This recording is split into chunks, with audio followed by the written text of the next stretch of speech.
মির্জা আব্বাস ভাই কামান দাগিয়েছেন, একদিকে মির্জা ফখরুল আর একদিকে মির্জা আব্বাস, দুই দিকে দুই মির্জা বিরামহীনভাবে সোশ্যাল মিডিয়ার পিছে লাগিয়েছে।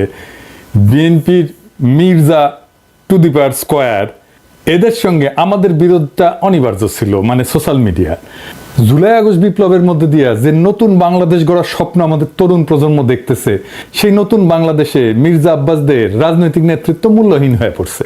যেই বয়সে অবসরে যাওয়া উচিত, সেই বয়সে তার চাইতে অল্প বয়সের লোকদের সাথে দ্বৈরথে লিপ্ত হওয়ার চেষ্টা করাটা নিরেট বোকামি। এই বোকামির মূল্য দিতে হবে মির্জা আব্বাসকে। সরি মির্জা আব্বাস ভাই, আপনার রাজনীতি থেকে অবসরটা গৌরবময় হইতে পারতো, আনন্দময় হইতে পারতো।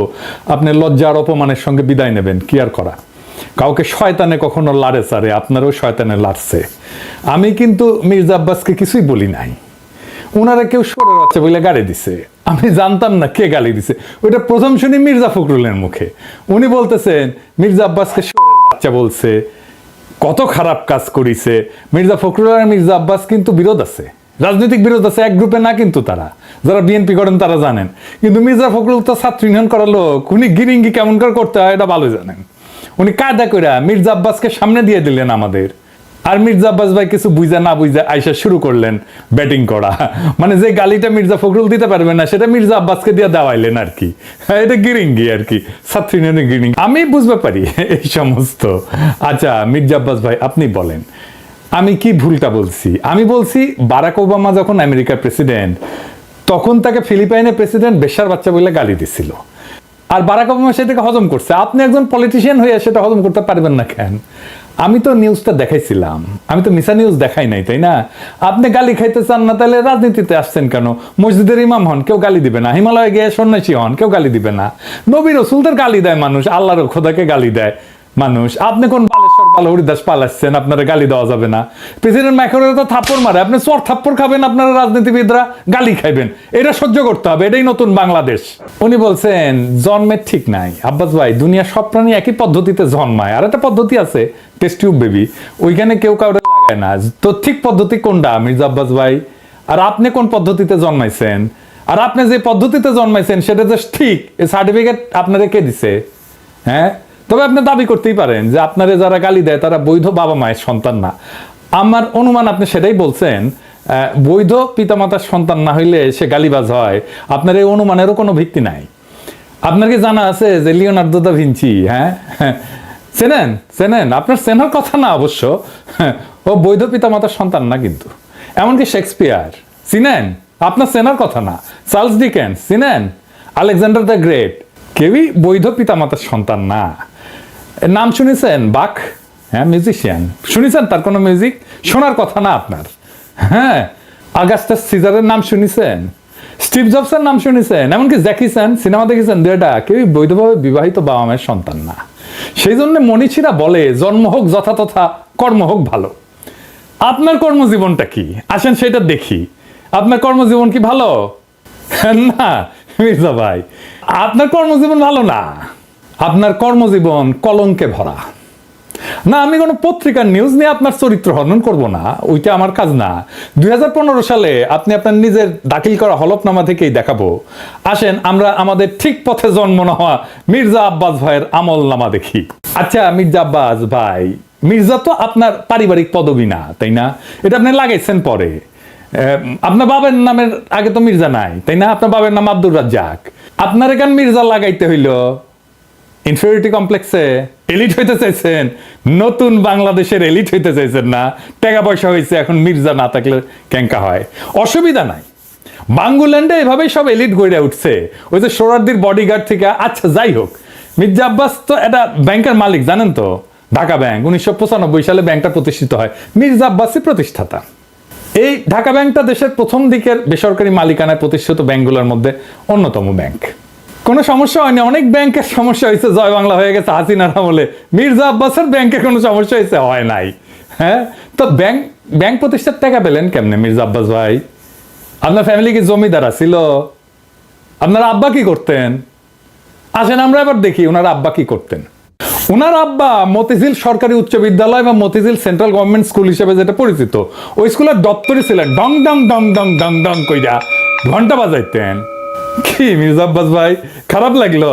হ্যাঁ, দপ্তরের কাজ খারাপ না, সম্মানের কাজ, কিন্তু আপনি যে কাজ করতেছেন সেটা সম্মানের না।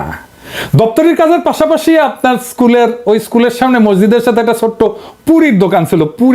পুরি বানাইতেন আপনার আব্বা, ওই পুরীর দোকান চালাইতেন। ওই সিপার পুরীর দোকানের জমিটাও ছিল রেলের। এখনো আপনি রেলের জায়গা দখল করে বাসা বানায় বসবাস করছেন। হয়তো পরের জায়গা, পরের জমি, ঘর বানাই আমি রই, আমি তো ভাই জমির মালিক নই। দপ্তরে থাকাটা কোনো অপরাধ না, লজ্জারও না, কিন্তু ওই অবস্থা থেকে ব্যাংক মালিক হওয়ার জার্নিটা আমরা বুঝে দেখতে চাই। কেমনে বাংলাদেশের এলিট তৈরি হয়েছে, কেমনে বাংলাদেশের পলিটিশিয়ানরা তৈরি হয়েছে, কেমনে বাংলাদেশের রাজনীতিতে দুর্বৃত্তায়ন হয়েছে। 1991 সালে প্রথম এমপি হন মির্জা আব্বাস, তারপরে কিছুদিনের মধ্যে ঢাকার মেয়র, আর 4 বছরের মধ্যে ব্যাংক মালিক। এমপির বেতন কত মির্জা ভাই? মন্ত্রীর বেতন কত? 1-1.5 লাখ টাকা সেই সময় মাসে, তাই না? তো কোন জাদুর কাঠি পাইলেন যে ব্যাংক বানানোর টাকা পাইছেন? এমপি হওয়ার আগে কি করতেন আপনি? আপনি ছিলেন কমিশনার। কমিশনারের বেতন কত? আপনার বৈধ ব্যবসা কি ছিল? বৈধ ব্যবসা ছিল ওই অঞ্চলে শাহজাহানপুরের গরুরহাটের ইজারা নিতেন আপনি। সেই 75 পরবর্তী সময় কমলাপুর রেলওয়ে যত ঠিকাদারি, সড়ক পরিবহন সহ আরো বহু জায়গা থেকে চাঁদা উঠাইতেন। চান্দা তোলাটা আপনার পুরানো অভ্যাস, তাই চান্দা তুলে আমাদের টাকা দিতে চায় যেন আমরা ইউটিউবিং ছাড়ি। চান্দা তোলা ছাড়া আর কিছু করার যোগ্যতা মির্জা আব্বাস আপনার ছিল না কোনোদিনই, কারণ উনি আবার দারুণ মেধাবী। আপনার ইউনিভার্সিটিতে আল্লাহ বাঁচাইছে, আর একটু কম হলে তো জাতির ফিতা হয়ে যেতেন। তো উনি নিজেই নিজের সার্টিফিকেট দাখিল করেছিলেন।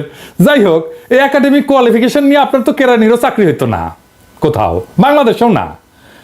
আপনার তো কিছু করার ক্ষমতাই নাই।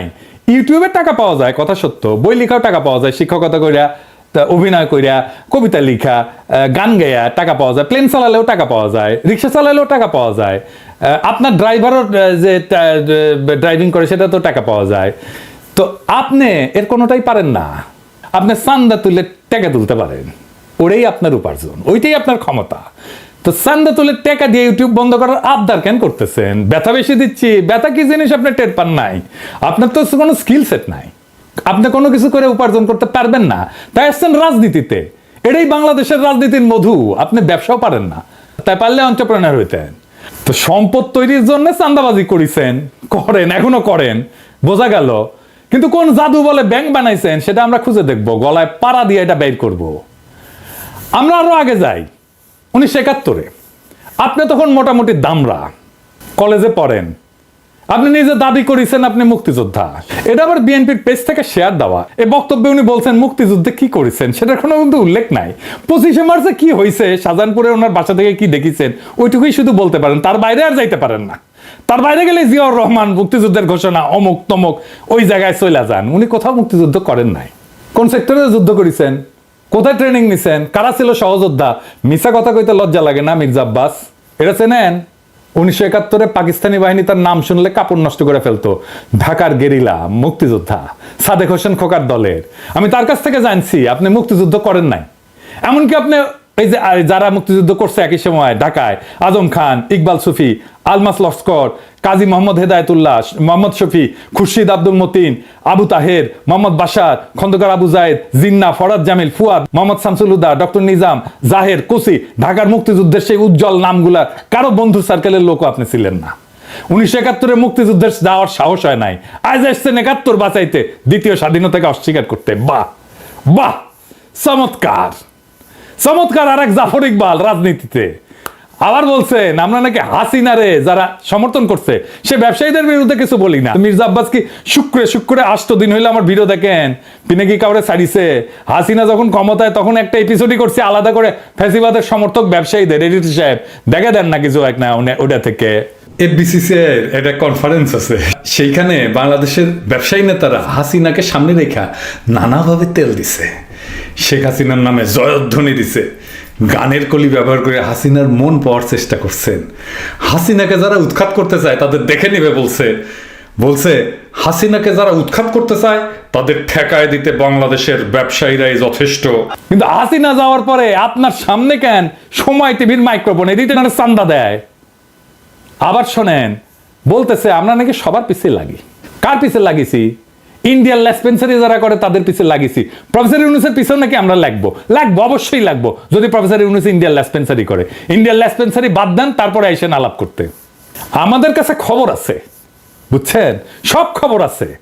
কি করেছেন হাসিনার আমলে, কেমনে কারে ম্যানেজ করেছেন, সব খবর আছে। আপনাদের দলের লোকেরা বলে সোশ্যাল মিডিয়া কিছু না, মাঠের রাজনীতি, ভোটের রাজনীতি আসল। হ্যাঁ, আসেন সোশ্যাল মিডিয়া নিয়ে কি করে বিএনপি দেখি। বিএনপি প্ল্যান নিছে যে তাদের ফেসবুকের পোস্টে তো কেউ যায় না, মাসি মারে ওরা নিজেরা বসে, তো স্পন্সর পড়দের পয়সা খরচ কর, টাকা খরচ কর, তা করবে না তারা। বট রিয়াক্ট, বট মানে বুঝেছেন তো, যন্ত্র থেকে ওই যে লাইক শেয়ার দিবে, বুঝেছেন, কমেন্ট করবে, তো বট দিয়ে রিয়াক্ট দেন। দেখেন সব ভিয়েতনামের আইডি, দেখেছেন? হ্যাঁ, আপনারা বিএনপির পোস্ট দেখবেন যে হাজার হাজার লাভ রিয়াক্ট পড়েছে, ভালোবাসা রে বন্যা বয়ে যাইতেছে, আপনারা প্রভাবিত হয়ে যাবেন। আরে বাপরা সর্বনাশ, ভালো কাজ করেছে তো, ভালো কথা, আমি একটা লাভ রিয়াক্ট দিয়ে দিই। মানুষের সাথে এরকম প্রতারণা করতে পারে কেউ? আওয়ামী লীগ এরকম প্রতারণা করে নাই জনগণের সাথে, বিএনপি যেটা করছে, দেখেছেন? এটাই আপনাদের জার্নি, এটাই বাংলাদেশের রাজনীতি, এটাই হয় মন্ত্রী, দলের শীর্ষ নেতা, আর একাডেমিক যোগ্যতায় কেরানি হয়ে যার জীবন পার করার কথা ছিল, সে হয় মন্ত্রী। যার উপার্জনের ধান্দাই হইতেছে কিভাবে অন্যরে ঠকাবে, আরেকজনকে অতিরিক্ত সুবিধা দেবে, অন্যরে বঞ্চনা করবে, বা ভয় দেখায় উপার্জন করবে, চান্দা নেবে। আমি যদি 1 টাকা ইউটিউবে উপার্জন করি না, সেটা আমার ইনকাম ট্যাক্সের ফাইলে আছে, এটা আমার বৈধ উপার্জন। আমি 1 টাকা যদি খরচা করি, ওটাও দেখাইতে পারবো আমি কিভাবে এই 1 টাকা উপার্জন করছি। আপনি জিন্দেগিতে দেখাইতে পারবেন না কিভাবে আপনি ব্যাংক বানানোর টাকা পাইছেন, জিন্দেগিতে পারবেন না, চ্যালেঞ্জ দিলাম আপনাকে। আপনার বৈধ উপার্জন কি? আপনি নিজেই ঘোষণায় বলছেন বাড়ি ভাড়ার টাকা আর ব্যাংকে রাখা সঞ্চয়পত্র। বাড়ি ভাড়ার টাকা পেট চালান, বসে বসে খান, আর ব্যাংকে রাখা সঞ্চয়পত্র ওইটি থেকে সুদ আসে, এটা হইতেছে আপনার উপার্জন। তাও এটা আজকের কথা না, 10 বছর আগের কথা। লজ্জা লাগে না আপনার? হ্যাঁ, আমার প্রত্যেকটা পয়সা হালাল, আপনার প্রত্যেকটা পয়সা হারাম। আপনি দাবি করতে পারবেন আপনার প্রত্যেকটা পয়সা হালাল? পারবেন না। বুকে হাত দিয়া বলবেন, আল্লাহর কসম কাইটা বলবেন, দেখাই দেবেন আপনার উপার্জন কিভাবে হয়েছে, কেমনে আপনি ব্যাংক করছেন। আপনি কাউরে না কাউকে বঞ্চনা করে সুবিধা দেওয়া, ভয় দেখায় যে টাকা উপার্জন করছেন, সে উপার্জনের টাকা দিয়ে ক্যাডার পালেন, সে ক্যাডার ভোটে জিতায়, আর অনুপার্জিত টাকায় ভোট কিনা এমপি হয়ে যান আপনি। আপনার দলের লোকেরা ভোটের কথা বলে, ভোটের কথা গপ্প শুনেন না আমাদেরকে। নমিনেশন কিনতে হয় পার্টি থেকে, চান্দা দিয়া, তারপরে টাকা ছিটায় ভোট কিনতে হয়, কেন্দ্র দখল করতে হয়, জাল ভোট দিতে হয়, এই দিয়েই চলছে এতদিন। ভোটের শক্তির রোয়াব দেখায়েন না, ওই রোয়াব আমরা ফুটে করে দিতে পারি।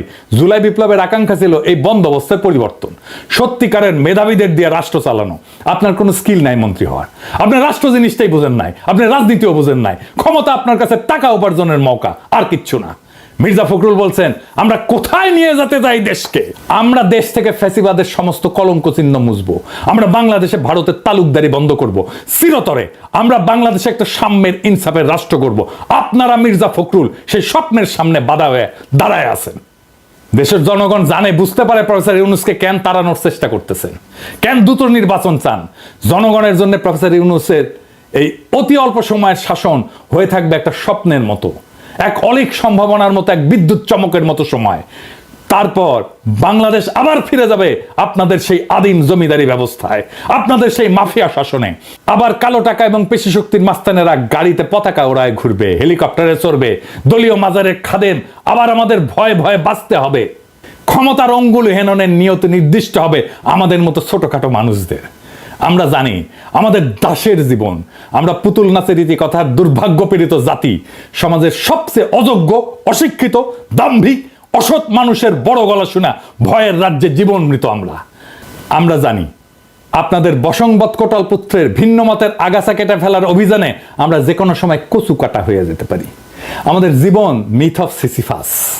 সিসিফাসের গল্প জানেন?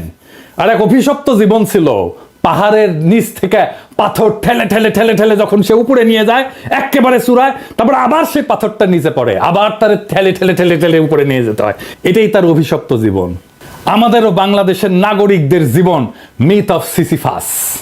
আমাদের অভিশপ্ত জীবন সিসিফাসের মতো। আমাদের সন্তানেরা বারবার রক্ত দিবে এই ক্ষমতার রাক্ষস তাড়াইতে, আবার নতুন রাক্ষস এসে দখল করবে জনপদ। আমাদের আসলেই কোনো মুক্তি নাই।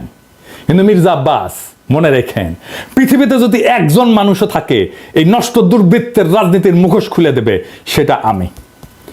ঈদের জামাতে যারা প্রফেসর ইউনূসের হাত ছুঁইছে, তারা বলছে আকুলভাবে ছাড়ার 5টা বছর থাকেন, কারণ তারা জানে ওই লোকটা তাদের মানুষের মর্যাদা দিছে। বেশি দিন লাগে নাই, মাত্র 7-8 মাস।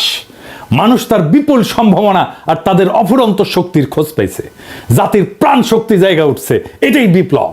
আমরা এই পরিবর্তনের জন্য জান লড়াই দিছি, এই জন্য আমাদের বাচ্চারা জীবন দিছে জুলাই আগস্টে। এটাই বিপ্লবের রুহানি প্লাবন, সেই বিপ্লবের আইকন আজকে প্রফেসর ইউনূস। জনতার স্বপ্নের সামনে বাধা হইয়া দাঁড়াইলে জনতাই আপনাদেরকে রুখে দেবে। সেই দিন বুঝবেন সোশ্যাল মিডিয়া কি জিনিস। আপনারা ক্ষমতায় আসতে পারেন, কিন্তু কোনোভাবেই এই স্বপ্নের সময় প্রফেসর ইউনূসের করে দেওয়া যাওয়া অর্জনকে অতিক্রম করতে পারবেন না। আপনাদের সেই পরাজয় কথা এখনই লেখা হয়ে গেছে, প্রত্যেক দিন লেখা হচ্ছে। এই নতুন বাংলাদেশের স্বপ্নে যারা অন্তরায় হয়ে দাঁড়াইছে তাদের ভবিষ্যৎ অনিবার্যভাবে ম্লান। ইতিহাসের নিয়মে জনগণের ইচ্ছার বিপরীতে দাঁড়ানো মানেই পরাজয়। মির্জা আব্বাস এবং তার মতো নেতৃত্বের অবসান অনিবার্য। আমরা জানি এই লড়াই শুধু ক্ষমতার না, এই লড়াই ইনসাফের, সাম্যের, মুক্তির। আমাদের তরুণ প্রজন্ম আজ যে নতুন বাংলাদেশের স্বপ্ন দেখছে, যেখানে দুর্বৃত্তের রাজনীতি, চাঁদাবাজির আধিপত্য কিংবা ক্ষমতার দম্ভের কোনো স্থান নাই, সেখানে থাকবে সৎ, মেধাবী, প্রগতিশীল নেতৃত্ব। প্রফেসর ইউনূস এই নতুন স্বপ্নের প্রতীক। তার নেতৃত্বে যে নতুন দেশ গড়ার লড়াই শুরু হয়েছে, তা জনতার হৃদয়ে আর এক বিপ্লবের আগুন জ্বালায় দিছে। এই আগুন নিভে যাওয়ার না। জনতা জানে, জনগণ জানে এই পরিবর্তন তাদের জীবনের, তাদের ভাগ্যের, তাদের সন্তানের ভবিষ্যতের প্রশ্ন। তাই মির্জা আব্বাস কিংবা তার মতো অতীতের রাজনীতির নেতাদের কাছে আমাদের একটাই বার্তা: সময় বদলাইছে, জনতার স্বপ্নকে দমায় রাখা যাবে না। নতুন বাংলাদেশে মিথ্যা, দুর্নীতি, ক্ষমতার অপব্যবহার থাকবে না। আমাদের লড়াই চলবে জুলাই আগস্ট বিপ্লবের প্রকৃত অর্থ বাস্তবায়ন না হওয়া পর্যন্ত। এই নতুন বাংলাদেশের স্বপ্ন বাস্তবায়নের পথে প্রত্যেকটা বাধাকে পেরায়া আমরা আগায় যাব একটা সত্যিকারের স্বাধীন, সাম্যের, ইনসাফের, মানবিক বাংলাদেশের পথে। ইনকিলাব জিন্দাবাদ। আমাদের সবার মনে যে কথাটা ফাল পারে নিত্যদিন, আজকে তার জবাবটা পাইবেন। আমি কেমনে আপনার আমার সবার মনের কথা জানি? আমি খালি আপনার মনের কথা জানি না, আপনিও আমার মনের কথা জানেন। এটা আসলে পুরা জাতির মনের কথা। কি সেটা? এক নাম্বার কথা হইতেছে, ইলেকশন কি আদৌ হবে? 2 নাম্বার, ইলেকশন নিয়ে সবার মনে শঙ্কা কেন? 3 নাম্বার, কারা চায় না ইলেকশন হোক? এই 3 প্রশ্নের জবাব দেওয়ার আগে আমাদের এক লম্বা কাহিনী শুনতে হবে। আশা করি শুনতে খারাপ লাগবে না, কারণ এই কাহিনীর মধ্যে আপনার অনেক প্রশ্নের জবাব আপনি পেয়ে যাবেন। প্রথমে শুরু করি এরশাদ বিরোধী আন্দোলন দিয়া। এরশাদের বিরুদ্ধে আওয়ামী লীগ আর বিএনপি, এই 2 রাজনৈতিক দলের রাজনৈতিক লড়াইয়ের ফলে এরশাদের পতন হয়। মুজিবের বিরুদ্ধে কোনো শক্তিশালী রাজনৈতিক লড়াই রাজনৈতিক দলগুলো গড়ে তুলতে পারেনি। মুজিবের পতন হয় অপ্রচলিত এক শক্তির হাতে। আর ওই পলিটিক্যাল ভ্যাকুয়ামটা পূরণ করার জন্যই বিএনপির মতো একটা দলের জন্ম হয়। তখন এমন কোনো রাজনৈতিক দল ছিল না যে ওই পলিটিক্যাল ভ্যাকুয়ামটা পূরণ করতে পারে। হাসিনাকেও কোনো রাজনৈতিক দল উৎখাত করতে পারেনি। এমনকি হাসিনার বিরুদ্ধে কোনো রাজনৈতিক দল লড়াইও তৈরি করতে পারেনি তেমন শক্ত কোনো। হাসিনার পতন হয়েছে রাজনৈতিক দলের বাইরের শক্তির হাতে। এই বাইরের রাজনৈতিক শক্তি শুধু ছাত্ররা না, রাজনৈতিক দলের বাইরের শক্তি অনেকগুলো ছিল, অনেক কয়জন দাঁড়ায় গেছিল। এরা কারা কারা? এদের চেনা কঠিন না। এরা এক একটা রাজনৈতিক লড়াইয়ের মধ্যে দিয়ে রাজনৈতিক শক্তি হয়ে উঠছে। আসেন দেখি তারা কারা। হাসিনার আমলে হাসিনার শাসনকে নাড়া দিতে পারছে সত্যিকার অর্থে 4টা আন্দোলন, যে আন্দোলনগুলোতে সাধারণ মানুষ সম্পৃক্ত হয়েছিল। রাজনৈতিক দলগুলো আন্দোলন করছে, জামাত আন্দোলন করছে আগে, বিএনপি আগে আন্দোলন করছে, কিন্তু সাধারণ মানুষ সেটাতে সম্পৃক্ত হয় নাই। জামাতের একটা আন্দোলনে সাধারণ মানুষ সম্পৃক্ত হয়েছিল, সেটা হইতেছে মৌলানা দেলোয়ার হোসেন সাঈদীর ফাঁসির আদেশ দেওয়ার পরে। কিন্তু সেই আন্দোলনটা খুব বেশি দিন চালাইতে পারেনি তারা। তাহলে এই অরাজনৈতিক শক্তিগুলোর আন্দোলনগুলো কি কি? 1 নাম্বার, হেফাজতের 5ই মের আন্দোলন। 2 নাম্বার, নুরুল হক নুরদের টাইমের সে কোটা সংস্কার আন্দোলন। 3 নাম্বার, নিরাপদ সড়কের আন্দোলন। আর ফাইনালি 2024-এ কোটা আন্দোলন এবং আলটিমেটলি বর্ষা বিপ্লব। এই সব কয়টা আন্দোলনের সর্বশক্তি নিয়ে নেতা থেকে শুরু করে কর্মী সমর্থক পর্যন্ত ছিল জামাত শিবির। বিএনপির নেতারা না থাকলেও কর্মীরা অনেকেই থাকতো, প্রায় সকলেই থাকতো বলা চলে। এই লড়াইগুলোতে নিজেদের তাগিদে তারা যুক্ত হইতো। আর পাশাপাশি একটা ইন্ডিপেন্ডেন্ট সোশ্যাল মিডিয়া ফোর্স তৈরি হয়েছিল, যেটা এখনো এক্সিস্ট করে, এখনো আছে, জিন্দা আছে। এই যে লড়াইগুলোতে জামাতের অংশগ্রহণ, লড়াইগুলোর একটা গুণগত পরিবর্তন করে দিছিল। সেটা হইতেছে রাজনৈতিক লড়াই পরিচালিত হইতেছে ইসলামী রাজনৈতিক চিন্তায় ভর কইরা। বিএনপির কর্মীরা সংখ্যা বাড়াইছে, কিন্তু লড়াইয়ে কোনো কর্তৃত্ব বা বয়ান তৈরি করতে পারে নাই, নেতৃত্বও নিতে পারে নাই। রাজনৈতিক লড়াইয়ের ভাষাও পরিবর্তন হইতে থাকে। স্বাধীনতার বদলে আজাদি শুনি আমরা, বিপ্লব দীর্ঘজীবী হোক এর বদলে শুনি ইনকিলাব জিন্দাবাদ। এমনকি বামপন্থীরাও কারবালা বলে, আমি জাহিলিয়াত বলে। শোষক আর শোষিতের বদলে আমরা ব্যবহার করি জুলুম আর মজলুম। ন্যায়ের বদলে ব্যবহার করি ইনসাফ। গণভবন দখল করাকে বলি আমরা ফতে গণভবন। লড়াইয়ের ভাষা দিয়ে বুঝতে পারবেন কারা লড়াইয়ের মূল শক্তি। এই লড়াইয়ের মূল শক্তি ছিল বাংলাদেশের ইসলামপন্থী রাজনৈতিক শক্তি। বিপুল পরিমাণে মাদ্রাসার ছাত্র শহীদ হয়েছে। হাসিনার সবচেয়ে বড় ভুল হয়েছিল কি জানেন? নিরাপদ সড়ক আন্দোলনকে গুন্ডা দিয়া থামানো। ওই নিরাপদ সড়কের লড়াই যে স্কুল ছাত্ররা করছিল তারাই 2024 বিশ্ববিদ্যালয়ের ছাত্র হয়। এরা আগের অভিজ্ঞতায় জানে কিভাবে হাসিনা দমায় দেয় আন্দোলনকে। তারাও আগের অভিজ্ঞতা কাজে লাগায়, জান লড়াইয়ে ফাইট দিল। সারা দেশের মানুষ পাশে দাঁড়াইলো। হাসিনা পলাইলো। বাঙ্গু এলিটেরা, সুশীলেরা দেখলো তার সাম্রাজ্য ঝরঝর করে ভেঙে পড়তেছে, ধ্বংস হয়ে যাইতেছে। আগায় আসলো সেই সিভিল মিলিটারি ব্যুরোক্রেসি। ওয়াকার সাহেব গাড়ি পেটাই দিল, বুড়া চ্যাংড়া সব পলিটিক্যাল লিডারদেরকে ডাইকে নিয়ে গেল। তারা নাচতে নাচতে চলে গেল। একটা সরকার হইল, ইন্টারিম সরকার, যার কাজ হবে শুধু ইলেকশন। ওয়াকার সাহেব বুকে পাথর বেঁধে একটা সরকার উপহার দিল বাংলাদেশকে। বুকের রক্ত দিল সাধারণ মানুষ, যে রক্ত নেওয়ার কাজ করছে ওয়াকারের কমান্ডে থাকা অফিসারও। সে বিপ্লবোত্তর সরকার তৈরি করে ওয়াকার।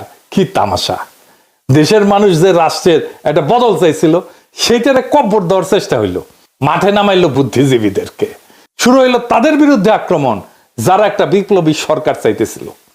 একদিকে ডাক্তার জাহেদ, তাসনিম খলিলের মতো সুশীল, আর একদিকে ওয়াকারের পোত বালকের মতো কুত্তা সোতারা, বিরানি আলমের মতো মাদার বোর্ডেরা, আর সাথে জুটলো নতি মাগিরা, নাম কইলাম না, আমাদের দাবরানির উপরে রাখলো। অভিযোগ কি?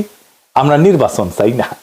আমরা কামান চাইছিলাম, প্রফেসর ইউনূস আমাদের পিস্তল দিতেছিল, অন্তত যেন সেইটা পাই, দুধের স্বাদ যেন ঘোলে মিটাইতে পারি, সেইটা করতে চাইছিলাম, সেটাও করতে দেবে না। ডাক্তার জাহেদের কথাগুলো দেখেন, এটা বিপ্লব না, তার মূল কথা ছিল বিপ্লব হইলে তো একটা আমূল পরিবর্তনের পথে আগাইতে হবে, সেটা তারা আগাইতে দেবে না। এদের মূল চিন্তা হইল একটাই, কি সেটা?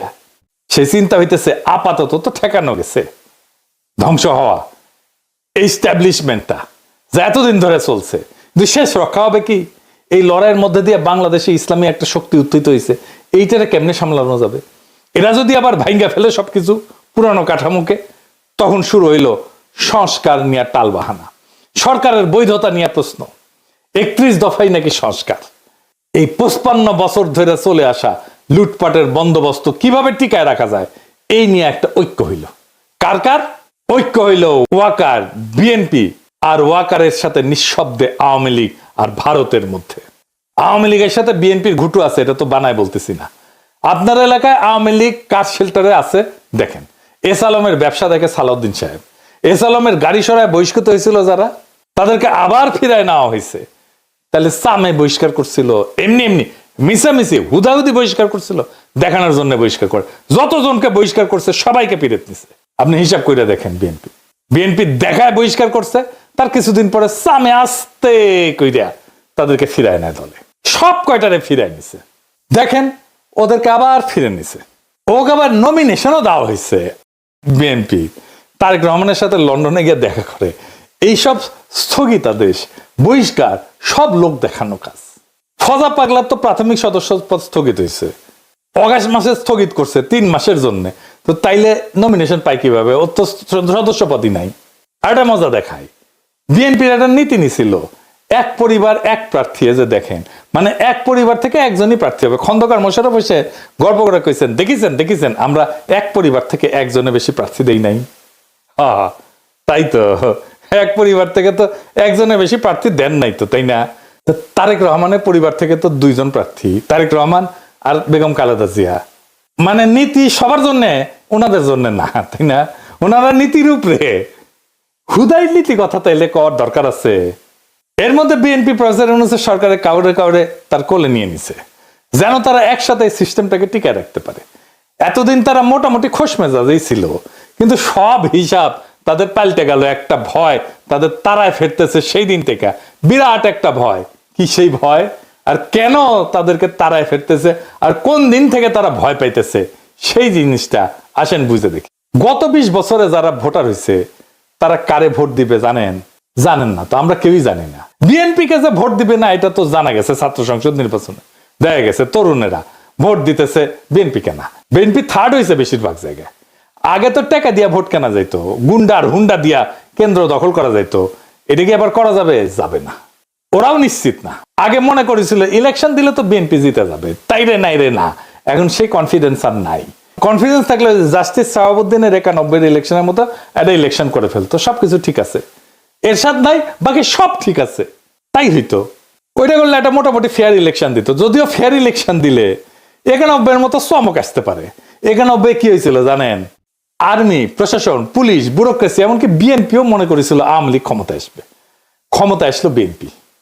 ওই একই অবস্থা হবে এবার। আর্মি তো বিএনপির সাপোর্ট দিতেছে, ওয়াকার দিতেছে, প্রফেসর ইউনূসের সরকারের কিছু উপদেষ্টাও কাজ করতেছে বিএনপির জন্য। কিছু যে ভিড়িছে, বিএনপি কইছে আপনাকে রাখবো আমরা পরের সরকারে, আর আনন্দে চলে গেছে আর কি। জামাত মনে করে যে বিএনপি ক্ষমতা আসতেছে, কিন্তু ডিপ স্টেট এটা মনে করে না। তারা সেই জন্য 2008 সালের নির্বাচনের মতো ব্যবস্থা করতে যাচ্ছে, যেখানে সুনিপুণ ভাবে গোয়েন্দা সংস্থা নিয়ন্ত্রিত একটা ইলেকশন হবে। বিএনপির সাথে ওয়াকার আছে, কিন্তু ব্যুরোক্রেসি পুলিশের পুরোটা নাই। এটাই বিএনপির মাথা ব্যথা, ওয়াকারেরও মাথা ব্যথা। প্রফেসর ইউনূসের বেশ কিছু উপদেষ্টার কবজা করে ফেলছে, তাই বিএনপি প্রশাসন আর পুলিশ আর ব্যুরোক্রেসিকে কিভাবে কবজা করা যায় এই ঘুটু করিচ্ছে। প্রফেসর ইউনূসের কাছে খালি ধর্ণা দিচ্ছে। জামাত কি বুঝবার পারিচ্ছে যে এরকম একটা নির্বাচনের পায়তারা চলিচ্ছে? 2008 সালে কিন্তু বিএনপি বুঝতে পারে নাই, এমনকি জামাতও বুঝতে পারে নাই এমন ইলেকশন একটা হইতেছে। অনেকে মানা করছিল কিন্তু বিএনপিকে ওই নির্বাচনে না যাইতে, যেমন ফরহাদ মজার ভাই কইছিলেন। এটা ফরহাদ মজার আমাকে নিজেই কইছেন। এইবার জামাত আগে থেকে সতর্ক, তাই দেখেন জামাতের বিরুদ্ধে কামান দাগানো ইতিমধ্যেই শুরু হয়েছে। জামাত নাকি নির্বাচনই চায় না, মানে শিবির যেটি নির্বাচন করেছে সেটি তো জিতিচ্ছে। জামাতের অবস্থা আপনারা জানেন, জামাতের তো অবস্থা খারাপ না, জামাতের জনপ্রিয়তা বাড়ছে। না, জামাত কেন নির্বাচন চাইবে না? বুঝতে পারতেছেন তো কে কেন কোন কথা কইতেছে?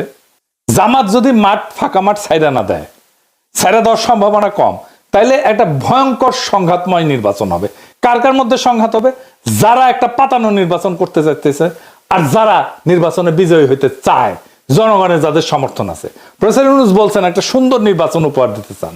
যদি তাই চান তাহলে গোয়েন্দা সংস্থার এই পরিকল্পনা যেন বাস্তবায়ন করতে না পারে সেই ব্যবস্থা প্রফেসর ইউনূসকে করতে হবে। কোন রাজনৈতিক দলের আবদারে, চাপে, প্রশাসনে বা পুলিশে কোনো পরিবর্তন করবেন না।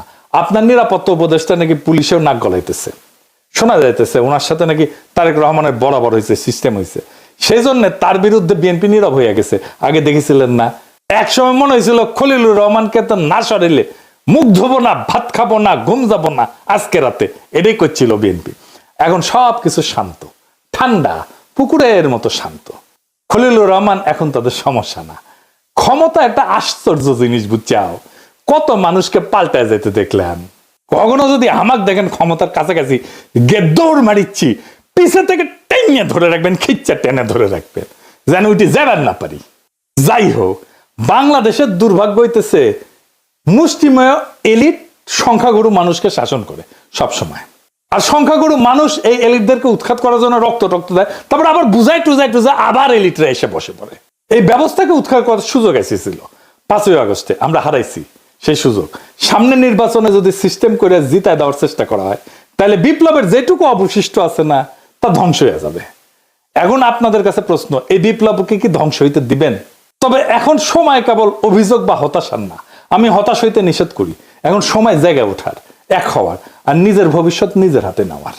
এটাই আমাদেরকে রক্ষা করবে। ইতিহাস বলছে যখন জাতি বিভক্ত হয় তখন এই এলিটেরা, শোষকেরা টিকে যায়, কিন্তু যখন মানুষ সচেতন, ঐক্যবদ্ধ, সাহসী হয়, তখন কোনো কৃত্রিম শক্তি তাকে দমায় রাখতে পারে না। এই যে যারা যারা এক হয়েছে, আওয়ামী লীগ, ভারত, ওয়াকার, বিএনপি, প্রফেসর ইউনূসের কিছু উপদেষ্টা, এগুলো কৃত্রিম শক্তি। এই শক্তি দমায় রাখতে পারবে না বাংলাদেশের সাধারণ মানুষকে।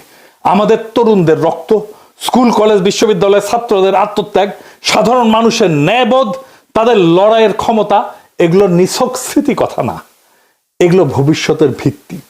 এগুলোকে রক্ষা করতে হবে শুধু কথায় না, কর্মে, সততায়, সংগঠনে, তথ্যে, আইনে, নৈতিক প্রতিরোধের মাধ্যমে। এইবার আমাদেরকে ভাবতে হবে আমরা কি কেবল কথা বলবো নাকি বদল আনবো। ভয়, অপপ্রচার আর বিভক্তিকে হারাইতে হইলে লাগবে ধৈর্য, পরিকল্পনা আর সাহস। এখনই সময় সেই সাহস দেখানোর। এই দেশটা আমাদের, এই দেশ এলিটদের না, এই দেশ সংখ্যাগরিষ্ঠ সাধারণ দরিদ্র মানুষের। এই ইতিহাসও আমাদের। যারা রক্ত দিছে তারা চায় আমরা যেন ভয় না পাই। অন্ধকার যত গভীরই হোক, ভোরের আলো আসবেই যদি আমরা একসাথে থাকি এবং বিশ্বাস করি যে পরিবর্তন কেবল সম্ভব না, পরিবর্তন অপরিহার্য। সামনের ভোটের জন্য তৈরি হন। কাকে ভোট দেবেন সেটা নিয়ে আলাপ হবে, আলাপ করা যাবে, কিন্তু কাকে ভোট দেবেন না সেইটা এখনই ঠিক করে ফেলেন। কাকে ভোট দেবেন না সেটা আমার মুখ ফুটে বলে দেওয়ার দরকার নাই, আপনারা নিজেরাই জানেন। এটাই বিজয়ের প্রথম ধাপ। আমরা এই নির্বাচনে বেহাত বিপ্লবের পুনর্দখল করতে পারবো ইনশাল্লাহ, যদি আমরা এক থাকি, যদি আমাদের কৌশল ঠিক থাকে, যদি আমাদের সাহস, সততা এবং লক্ষ্য স্থির থাকে। আজকের আলাপের বিষয় হইতে পারে যে বিএনপির রাজনীতির মূল সংকটটা কোথায়। এটা আলাপ করাটা জরুরি হয়ে পড়ছে, কারণ অনেকে মনে করতেছেন যে বিএনপির সাথে কেন আমাদের দূরত্বটা বাড়ছে। আমরা অনেকেই যারা বিএনপির সাথে হাসিনা হটাও আন্দোলন করছি, তাদের সাথে বিএনপির একটা দৃশ্যমান দূরত্ব তো তৈরি হয়েছে। তার সঙ্গত কারণও আছে। সেই কারণগুলো নানা সময় বলা হয়েছে, আবার আলাদা করে করার দরকার আছে বলে মনে করি না। কিন্তু বিএনপির সাথে এই সংকটটা কি হঠাৎ করে তৈরি হয়েছে? না, এই সংকট অনেক আগে থেকেই ছিল। সেজন্য হাসিনা হটানোর লড়াইয়ে সে নেতৃত্ব দিতে পারে নাই। বাংলাদেশের সবচেয়ে বড় রাজনৈতিক দল হওয়ার পরেও সে 2024-এর বিপ্লবের নেতৃত্ব দিতে পারে নাই। শুরু করি বিএনপির যত ভুল নিয়ে। আসেন আল্লাহর নামে শুরু করি। বিএনপির সবচেয়ে বড় ভুল হইতেছে জিয়াউর রহমানের পজিশনিং শব্দটা মার্কেটিং এর শব্দ। আগে পজিশনিং শব্দ বলতে কি বোঝায় এটা বুঝেনি। এটাতে মার্কেটিং এ বলে প্রোডাক্ট পজিশনিং।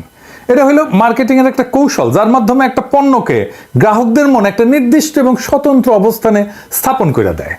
সহজ কথা, এটা হলো গ্রাহকদের মনে একটা ধারণা বা ভাবনা তৈরি করা যে পণ্যটা অন্য পণ্যের তুলনায় কিভাবে আলাদা, কিভাবে তাদের সমস্যা সমাধান করতে পারে। আমি একটা উদাহরণ দিই। ধরেন গাড়ির বাজারের পজিশনিং। ধরা যাক দুইটা গাড়ি আছে, গাড়ির নির্মাতা দুইটা, তাদের পণ্যের পজিশনিং করতেছে। মার্সিডিজ বেঞ্জ, এই যে মার্সিডিজ বেঞ্জ আর টয়োটা, দুইটাই গাড়ি একই কাজ করে, তাই না? কিন্তু কোন গাড়িটা কিনবেন, কে কিনবে? মার্সিডিজ বেঞ্জ এটা খুবই উঁচু মানের গাড়ি, বিলাসবহুল গাড়ি, আরামদায়ক গাড়ি, এটা সেফটি স্ট্যান্ডার্ড ভালো, মানে খুব স্পিডে যদি বাঘ ঘুরতে যায় তাহলে এটা উল্টায় পড়বে না। বড় লোকই দেখানোর জন্য আর কি, নিজের সম্পদশালী দেখানোর জন্য, সোজা কথায় ভাব শোধানোর জন্য লাগে আর কি। টয়োটা এটা নির্ভরযোগ্য, দীর্ঘমেয়াদী ব্যবহারের উপযোগিতা আছে, দামে সাশ্রয়ী, এটা রিসেল ভ্যালু ভালো, পার্টস পাওয়া যায় সব জায়গায়, তাই না? দুইটা ব্র্যান্ডে গাড়ি তৈরি করে, কিন্তু তারা আলাদাভাবে নিজেদের পজিশনিং করছে যাতে ভোক্তাদের মনে আলাদা আলাদা চিত্র তৈরি হয়। এক গ্রুপ কিনবে মার্সিডিজ আর এক গ্রুপ কিনবে টয়োটা, আলাদা জায়গা সবার। বিলাসবহুল কথাটা শুধু মার্সিডিজের জন্য, টয়োটার জন্য কিন্তু না। টয়োটা যদি বলে আমি বিলাসবহুল তাহলে কিন্তু হবে না। মার্সিডিজ যদি বলে আমার পার্টস সব জায়গায় পাওয়া যায় তাহলে হবে না। প্রোডাক্ট পজিশনিং মানে হলো প্রতিযোগিতামূলক বাজারে পণ্যটাকে এমন ভাবে উপস্থাপন করা যাতে গ্রাহকরা সহজে বুঝতে পারে যে এই পণ্যটা কেন এই পণ্যের চেয়ে আলাদা এবং কেন গুরুত্বপূর্ণ তার জন্য। রাজনৈতিক দলেরও পণ্য আছে, সেটা তারা বেচা কেনা কথাটা শুনতে খারাপ লাগলেও এভাবে বললে সুবিধা হয়। তো আওয়ামী লীগের পণ্য কি? সোহরাওয়ার্দীর বডিগার্ড, তারা বলে স্বাধীনতার নেতা, 6 দফা আন্দোলনের নেতা। আমরা অপছন্দ করলেও স্বাধীনতার অবিসংবাদিত নেতা হইতেছে সোহরাওয়ার্দীর বডিগার্ড, মানে শেখ মুজিব পাকিস্তান আন্দোলনও করছিল, কিন্তু এটা আওয়ামী লীগ কিন্তু বলে না। জিয়ার পজিশনিং করছে কোথায়? বিএনপি জিয়ার পজিশনিং করছে স্বাধীনতার ঘোষক, জেড ফোর্সের নায়ক। স্বাধীনতা কি জিয়া 1 নাম্বার ক্যারেক্টার স্বাধীনতা যুদ্ধে, মুক্তিযুদ্ধে? সে কি অবিসংবাদিত নেতা? আমি যাই বলি না কেন, এই স্বাধীনতার মাঠে কখনোই জিয়া মুজিবকে ছাড়াই যেতে পারবে না, তার ইমেজকে। পাকিস্তান আন্দোলনে কি মুজিব জিন্নাকে ছাড়াই যেতে পারবে না। তাহলে জিয়াকে কোথায় পজিশন করতে হইতো? জিয়া 7ই নভেম্বরের বিপ্লবের অবিসংবাদিত নেতা। 7ই নভেম্বর তো বিপ্লব হয়েছিল, সেই বিপ্লবের বিপ্লবীরা প্রফেসর ইউনূসের মতো জিয়াকে নেতার মুকুট পরাইছিল। জিয়া নেতা হইতে চায় নাই, কিন্তু পরিস্থিতির প্রয়োজনে নেতৃত্ব গ্রহণ করছেন। ঠিক প্রফেসর ইউনূসের মতো। সক্রেটিস বলছিল সেই শাসকই শ্রেষ্ঠ শাসক যে অনিচ্ছুকভাবে শাসনভার নেয়। বাংলাদেশের ইতিহাসে 2 জন অনিচ্ছুক শাসক পাইছি, একজন প্রফেসর ইউনূস আর একজন জিয়াউর রহমান। জিয়াকে উচিত ছিল আগস্ট বিপ্লবের নায়ক হিসেবে পজিশন করা, সেটা বিএনপি করে নাই। জিয়াকে উচিত ছিল অনিচ্ছুক শাসক হিসেবে পজিশন করা, সেটাও সে করে নাই। সে নভেম্বর বিপ্লবকে ওনই করে না, 2024-এর বিপ্লবকেও বিপ্লব বলে স্বীকার করতে চায় না। বিএনপি আর তাদের বুদ্ধিজীবীরা বিপ্লব নামটা শুনলে কাপড় নষ্ট করে ফেলে, না জানি কি করতে হবে বিপ্লব কইলে। 2 নম্বর হইতেছে বিএনপির কোনো পলিটিক্যাল বয়ান নাই, মানে রাজনৈতিক বয়ান নাই। তো রাজনৈতিক বয়ান মানে কি? ধরেন আপনাকে যদি বলা হয় আপনার রাজনীতি কি, আপনার উত্তর কি হবে? খুব সহজ প্রশ্ন মনে হয়, কিন্তু গুছায় উত্তরটা দিতে গেলে দেখবেন ঠিক অতটা সহজ মনে হইতেছে না। মানে যদি চিন্তার স্বচ্ছতা থাকে, মানে চিন্তার স্বচ্ছতা মানে ধরুন অ্যারিস্টটল হয়ে যেতে হবে না। চিন্তার স্বচ্ছতা হইলো আপনি যে বক্তব্য দেন সেই বক্তব্যটা কেন দিচ্ছেন, সে বক্তব্য কই থেকে আসছে সে সম্পর্কে একটা পরিষ্কার আইডিয়া ধারণা থাকা, এইটারে বলে চিন্তার পদ্ধতি। তো এই চিন্তার পদ্ধতি সম্পর্কে সচেতন থাকাই হইল চিন্তার স্বচ্ছতা, চিন্তা করতে পারা। এটা মেলা কঠিন কাজ। যেটা বলছিলাম যে আপনাকে যদি জিজ্ঞেস করে যে আপনার পলিটিক্সটা মূলত কি, আপনি আসলে কি করেন, কি চান, এই সমস্ত প্রশ্নের উত্তর দিতে গেলে আপনাকে একটা গল্প বলতে হবে। এই গল্পটাই হইতেছে বয়ান। যেমন ধরেন আওয়ামী লীগ কি বলবে যে সে 1000 বছরের বাঙালি জাতীয়তাবাদের রাজনীতি করে। আপনার এই দাবির পক্ষে একটা গল্প বলতে হবে আওয়ামী লীগকে। সেই গল্পটা হইতেছে সোনার বাংলার গল্প। সে সোনার বাংলায় ফিরে যেতে চায়। সে বলবে মুক্তিযুদ্ধের কথা। সোনার বাংলায় ফেরার পথে একটা মাইলস্টোন মুক্তিযুদ্ধ, সোনার বাংলায় ফেরার পথে আরেকটা মাইলস্টোন 52 ভাষা আন্দোলন। এখন এই যে বয়ান, এই যে গল্পটা, এটা সমর্থনে যারা থাকবে তারা আওয়ামী লীগের।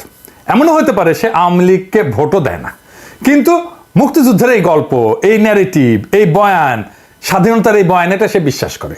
অর্থাৎ আওয়ামী লীগের পলিটিক্যাল ন্যারেটিভে তার কোনো আপত্তি নাই। তাহলে সে ভোট কেন দেয় না আওয়ামী লীগকে?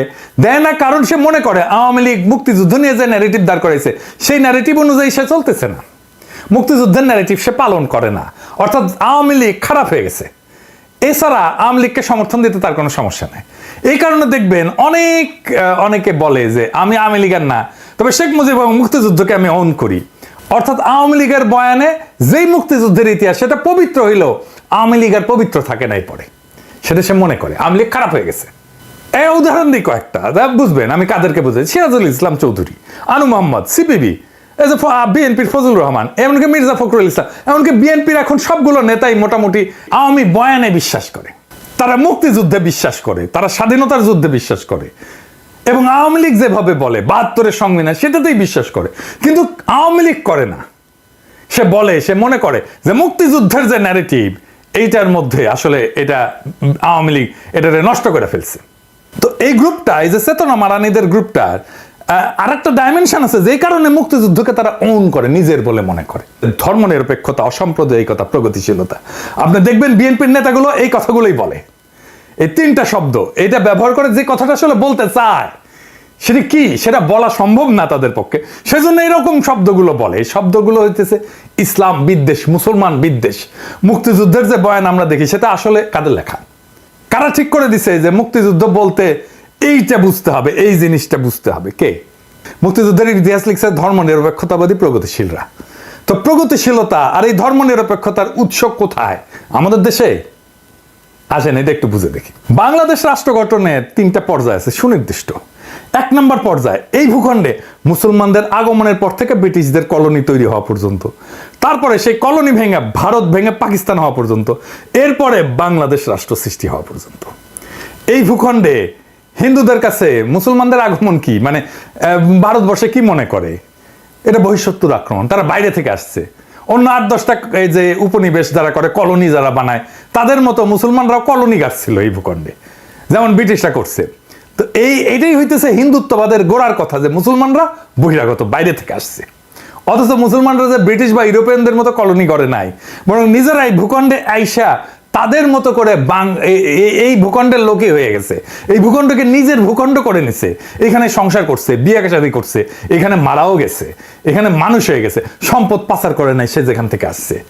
সেইটা কিন্তু এই হিন্দুত্ববাদীদের বয়ানে পাওয়া যায়। বখতিয়ার খলজি তো আসছে আফগানিস্তান থেকে, সে কি আফগানিস্তানে নিয়ে গেছে তার সম্পদ? না।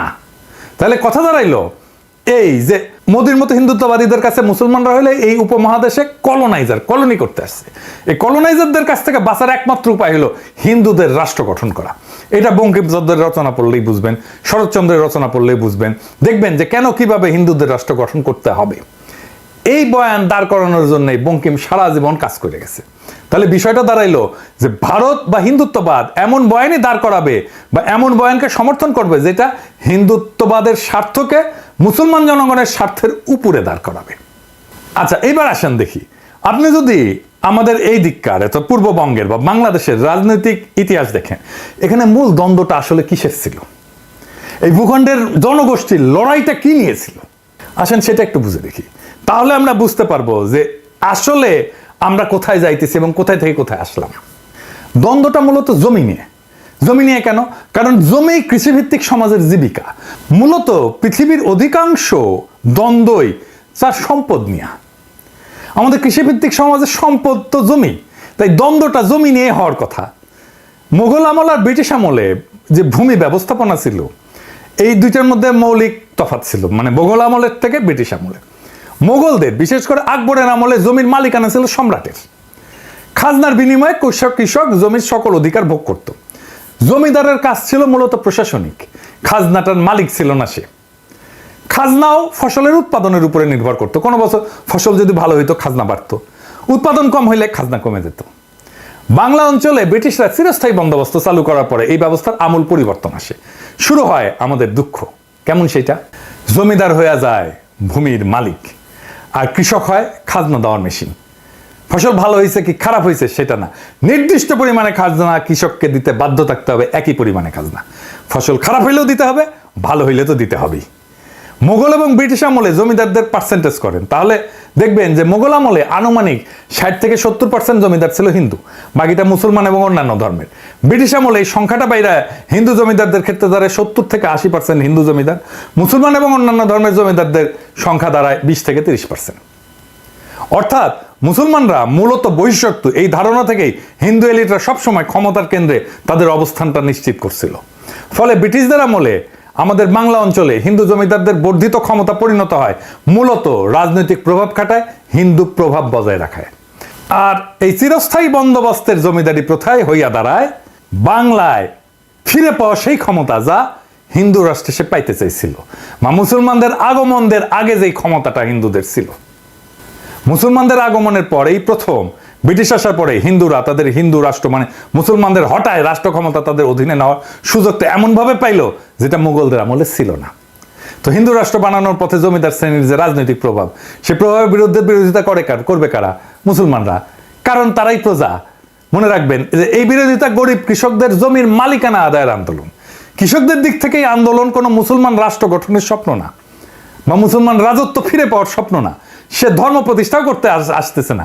এটা স্রেফ জমিদারি প্রথার নিষ্পেষণের বিরুদ্ধে প্রতিবাদ।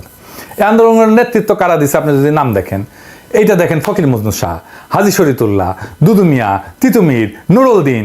এই আন্দোলন করছে মুসলমান হিন্দু কৃষকেরা মিলে, যারা হিন্দু জমিদারদের নিষ্পেষণ থেকে বাঁচতে চাইছিল। বাংলা অঞ্চল মানে পূর্ব বাংলা অঞ্চল, আজকে যেটা বাংলাদেশ, সেটা মুসলমান অধ্যুষিত হয়। এখানে মুসলমানদের পরিচালিত বিদ্রোহগুলাই এই জনপদের জনগণের রাজনৈতিক চিন্তার গঠনে সবচেয়ে শক্তিশালী প্রভাব রাখছে। দেখেন হাজী শরীয়তুল্লাহ প্রশ্ন উঠাচ্ছে যে জমির মালিক তো আল্লাহ, কোনো মানুষ না, ফলে জমিদারদের এই জমির মালিকানা আমরা মেনে নেব কেন? একটা গান আছে এই ধারণার উপরে ভিত্তি করে, শুনছেন কিনা জানি না।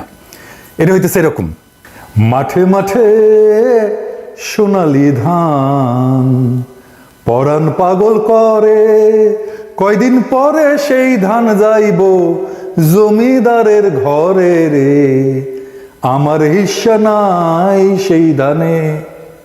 আমি যদি আল্লাহর বান্দা, জমিনও আল্লাহর, আদম হাওয়ার সন্তান মোরা, সমান অংশীদার রে, আমার হিস্সা যায় কোনখানে?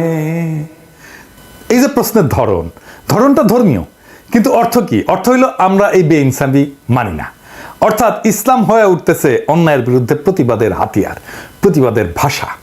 খেয়াল করেন, জমির মালিকানার প্রশ্ন পরিণত হচ্ছে একটা রাজনৈতিক প্রশ্নে।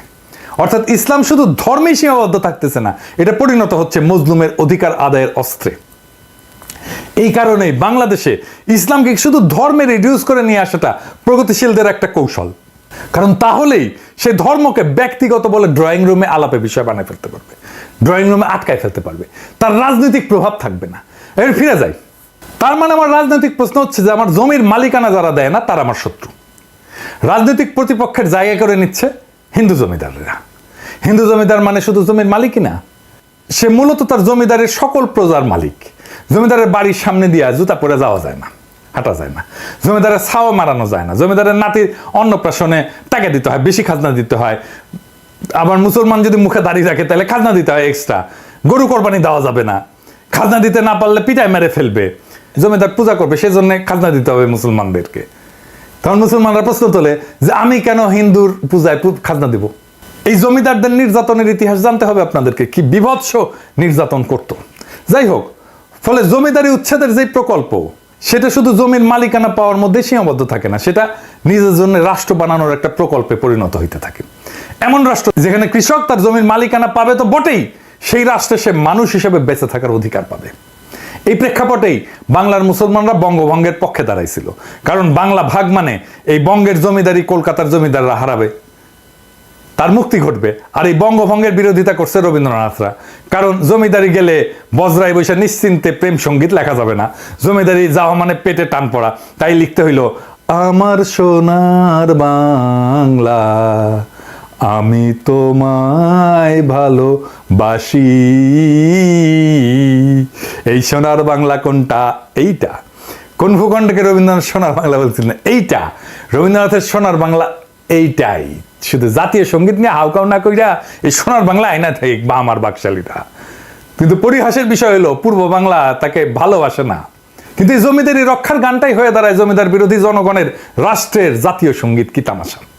এই জমিদার বিরোধী আন্দোলনে আসলে কি ঘটে? হিন্দু জমিদারদের যে অর্থনৈতিক, রাজনৈতিক আর সাংস্কৃতিক প্রভাবের কথা বলছি, সেই প্রভাবে প্রথম সংগঠিত আঘাত হয়ে নেয় এই মুসলমান কৃষকেরা। ফলে এই যে জমিদার শ্রেণীর যে আধিপত্য এবং আপামর হিন্দুদের যে আধিপত্য, তার উপরেও আঘাত পড়ে। একজন হিন্দু কৃষক এবং মুসলমান কৃষকের মধ্যে তফাৎ হইল যে ওই হিন্দু কৃষক মানসিকভাবে জমিদারদের সাথে অবস্থান করে, আর মুসলমান কৃষকটা থাকে দ্বিতীয় শ্রেণীতে। এমন তথ্য আপনি ইতিহাসেই পাবেন। জমিদার বাড়িতে দুই কৃষক গেল, একজন হিন্দু আর একজন মুসলমান। একজন বসলো পাটিতে আর একজন বসলো মাটিতে। কে মাটিতে বসলো বলে মনে করেন? মুসলমান কৃষক। দরিদ্র কৃষক হইলেও শুধুমাত্র হিন্দু হওয়ার কারণে আপনি সাংস্কৃতিকভাবে শক্তিমান হয়ে উঠবেন, নিজের শক্তি ফিল করবেন। এটা আপনি দেখতে পাবেন, এখনো দেখতে পাবেন যে আওয়ামী লীগের কাছ থেকে জীবনে একটা উপকার পায় নাই, কিন্তু বা চায় নাই, কিন্তু জুলাইয়ের গণহত্যাকে অস্বীকার করে এমন আওয়ামী সমর্থকের দিয়ে খেয়াল করে দেখলে বুঝবেন এরা আওয়ামী লীগ ক্ষমতায়, এই চিন্তাটাই তাকে ক্ষমতাবান করে তোলে। সে মনে করে আমি ক্ষমতার একটা অংশ, আমার একটা আলাদা ক্ষমতা আছে। ফলে মুসলমান কৃষক যখন হিন্দু জমিদারদের বিরুদ্ধে বিদ্রোহ করে, তার মনে তখন এই ব্যবস্থা উচ্ছেদের স্বপ্ন থাকে নতুন রাষ্ট্রের।